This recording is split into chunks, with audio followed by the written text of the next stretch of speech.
এদেশের সবচেয়ে বড় মিথ্যাবাদী লোকটার নাম, যারা ইউটিউবাররা রেকর্ড করছেন আমার কথাটা পাঠিয়ে দিন পুলিশের কাছে। এদেশের সবচেয়ে বড় মিথ্যাবাদী লোকটার নাম নরেন্দ্র মোদী। নরেন্দ্র মোদী, নরেন্দ্র মোদী। হিম্মত থাকলে বিজেপির লোকরা গিয়ে মামলা করুন, হিম্মত থাকলে মামলা করুন। কেন বলুন দেখি?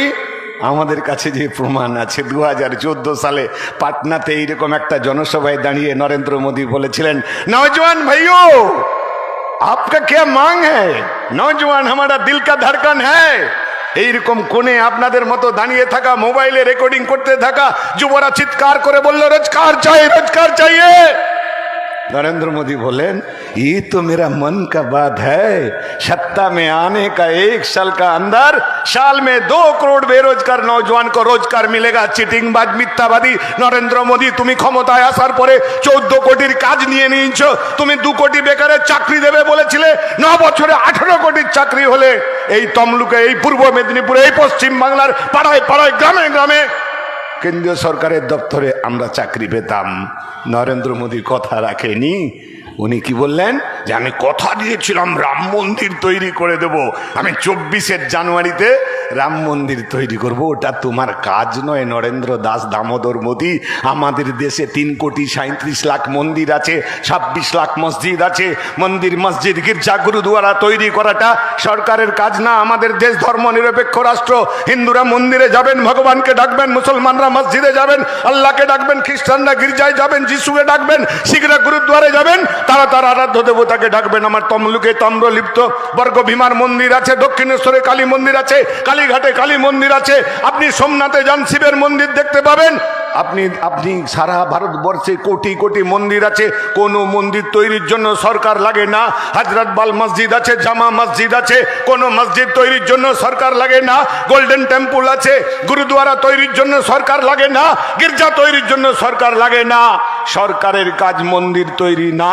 আর যখন নরেন্দ্র মোদী একটা মন্দিরের ঘোষণা করে দিলেন, আমাদের মুখ্যমন্ত্রী এদের দুজনের মাথাটা একটা সুতোয় বাঁধা, পুতুল নাচাচ্ছে। মোহন ভাগবত নাগপুরে বসে RSS এর হেডকোয়ার্টারে মোহন ভাগবত বলছে, মোদী আরে তুম রাম মন্দির বানাতা হ্যায় তো মমতা তুম দুর্গা হ্যায় না। ওকে দুর্গা বলে RSS অভিভূত করেছিল, তুমি একটা জগন্নাথ দেবের মন্দির করো। আরে এত ছোটবেলা থেকে বাবা ঠাকুর দাদা 14 পুরুষ পুরীতে গিয়ে জগন্নাথ মন্দির দেখছেন, জগন্নাথ দেবের দর্শন করছেন। অসুবিধাটা কোথায় হচ্ছে? যতীন নাকি আমাদের বাধা দিয়েছে নাকি যে বাংলার মানুষ জগন্নাথ দেখতে আসতে পারবে না? আরে জগন্নাথ মন্দির না করে ওই দীঘার উপরে এমসের মতো একটা হাসপাতাল করতে পারতে, একটা সুপার স্পেশালিটি হাসপাতাল করতে পারতে। আর গোটা রাজ্যে আজকে 10টা বছর ধরে, 12টা বছর ধরে গোটা রাজ্যকে অন্ধকারের দিকে ঠেলে দেওয়া হয়েছে। আমরা ঠিকই পশ্চিম বাংলা স্বাধীনতার জন্য গর্ব করি, মেদিনীপুর স্বাধীনতার জন্য গর্ব করি। এখানে বলেছে আমার নেতৃত্বরা, আরও বলবেন। ধ্রুব বলেছে, ক্ষুদিরাম, বিনয়, বাদল, দীনেশ, প্রীতিলতা, মাস্টারদা, সূর্য সেন, চন্দ্রশেখর আজাদ, ভগৎ সিং, সুখদেব, রাজগুরুর এই দেশ স্বাধীনতা সংগ্রামের এক বিশাল ঐতিহ্য নিয়ে আমরা যুবরা লড়াই করছি। আর এই লড়াইটা আমাদের চলবে। লড়াইটা ধর্ম নিয়ে না, জাত নিয়ে না। লড়াইটা চলবে রুটি, কাপড়া और মকান, শিক্ষা और রোজগার। আমার রুটি চাই, দুবেলা খেতে পাচ্ছে না, ছটফট করছে। এই নন্দীগ্রামের মায়েরা, এই মেদিনীপুরের মায়েরা, তখন অবিভক্ত মেদিনীপুর, ঝাড়গ্রামের মায়েরা, আমার নারায়ণগড়ের মায়েরা, আমার ঘাটালের মায়েরা, কেশপুরের মায়েরা রুগ্ন সন্তানকে কোলে নিয়ে ছেঁড়া কাপ ন্যাকড়া পরা একটা শাড়ি পরে অ্যালুমিনিয়ামের থালা নিয়ে 77 সালের আগে কলকাতার রাস্তাপথে ভিক্ষা করতেন। মা গো, এক মুঠা ভাত দিবি, একটু ফ্যান দিবি। উপর তালা থেকে 6 তলা বাড়ির জানালা খুলে দিয়ে রুটির টুকরোটা কলকাতার রাস্তায় ফেলে দেওয়া হতো। সন্তানকে কোলে নিয়ে মা সেই রুটির টুকরোটা কুড়ে নিয়ে ধুলো ঝেড়ে দিয়ে 1 টুকরো সন্তানের মুখে দিতেন, 1 টুকরো নিজে খেতেন। বামফ্রন্ট সরকার ক্ষমতায় আসার পরে কোন সিনেমার ডাইরেক্টর আর ওই ধরনের ছবি ক্যাপচার করতে পারেনি। নতুন শাড়ি কিনে রং লাগিয়ে ময়লা করতে হয়েছে, ছিঁড়তে হয়েছে, মিউজিয়াম থেকে অ্যালুমিনিয়ামের থালা আনতে হয়েছে। বামফ্রন্ট সরকার আসার পরে আমরা কাউকে রাজা করতে পারিনি।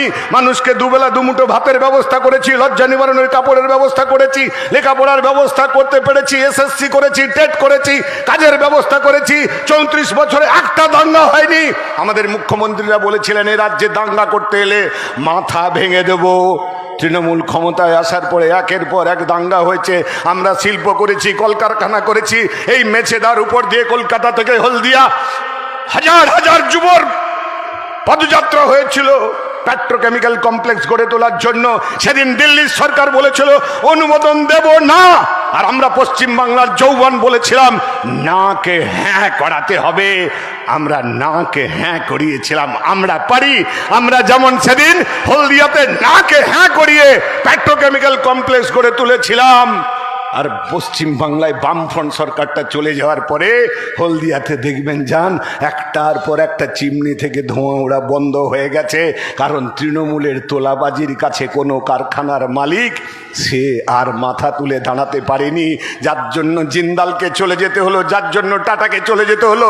এরা শিল্প তাড়ুয়া শিল্প করতে চায় না, তাই এই সরকারকে বদলাতে হবে, আর বদলাবে যৌবন। আমরা পারি। সেদিন যেমন নাকে হ্যাঁ করেছি, আর পশ্চিম বাংলায় ওই কোচবিহার থেকে কলকাতা পর্যন্ত আমার বন্ধুরা যে ঐতিহাসিক সিদ্ধান্ত নিয়ে পথ হাঁটতে হাঁটতে, আরে কে মিডিয়া 1 ঘন্টা বসে আমার ইনসাফ যাত্রা নিয়ে, আমার ডিওয়াইফাই নিয়ে দেখালো কি না দেখালো আমার কিচ্ছু যায় আসে না।